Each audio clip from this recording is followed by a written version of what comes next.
How many emotionally unhealthy people do you reckon there are out there in the world? So if you're thinking about the population of planet Earth and you're just kind of taking a wild guess, would you guess that there are more unhealthy people or more healthy people? Have you begun to make observations when you're out in the world, trying to catch different moments when people are demonstrating obvious emotional unhealth or emotional disorder even? Do you make these sorts of observations? Do you go about and try to spot people who are obviously emotionally unhealthy? Why do we do this? Why is this an exercise that I encourage? Why do I do it personally? Well, it's not an exercise in judgmentally observing people. You know, that's something I think I need to stress. It is not an exercise in judgmentally or critically observing people just for the sake of being critical and judgmental. That ain't my purpose for observing the unhealthy world around me. One of the fundamental teachings of the last symptom is that to be healthy, one must escape this type of outward focus and judgment. So when we're unhealthy, our natural tendency is to look outward for worth, right? All of our worth must come from these external things. Outward for things to blame, right? Well, it's not my fault. It's he made me feel that way, and so I reacted the way I did. Outward for who isn't living the way that we approve of. Living in ways that we approve of. Living in ways that we think is best.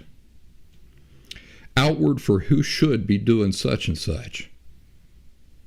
This is the type of judgmental or critical type of observing that the last symptom says, that I say through my work with the last symptom, that you have to escape. You have to identify that you have that tendency, that you are doing that you're looking outward, and you have to understand why you're doing that when you're unhealthy. You're doing it because it allows you to avoid looking inward. That's why unhealthy people do it. We look outward critically and judgmentally at other people, what they should be doing, what they're not doing, what they made us do, and these sorts of things. Because by doing this, it allows us to never look inward, never identify the things we need to identify, address, fix, and continue working on sometimes. Instead, anytime you get the hankering for this type of judgmental observing, you must turn your attention inward. Never outward in this way, but inward. Because it's only inward where we can find answers or change things that we have any control to change. Solutions, fixable problems, inward, the type of worth that only can fulfill us and make us healthy and so forth, right? It's all inward. It's not out there. You focusing on what your wife is doing or not doing, what she should be doing or she shouldn't be doing, that doesn't address your problems. And you can't address your wife's problems for her. So you see how that type of focus, that outward type of focus, is a complete waste of time.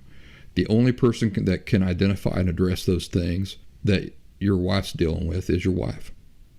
The only person who can identify and address the things you're dealing with is you, and you are you. So that's the only place that makes sense for your attention to be, because it's the only thing that once you do identify problems there, you can fix.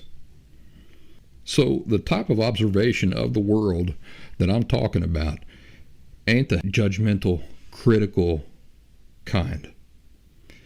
Instead, I'm talking about the healthy, beneficial type of observing, to clearly identify unhealthy people and different unhealthy aspects of life. And the purpose of doing this is really to study what separates the healthy from the unhealthy, to observe others who are so far off the mark and the natural consequences, the natural negative consequences that they are suffering because of this. Do you see how that's beneficial?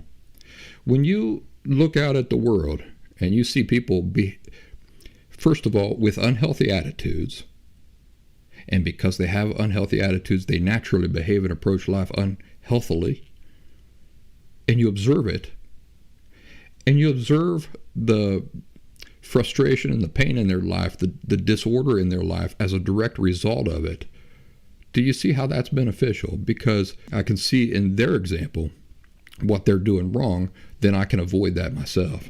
See, it helps us not only avoid falling into those things ourselves, but it also helps us to appreciate just how important good emotional health is and how it's worth every sacrifice to get healthy and then to maintain healthiness, I should say.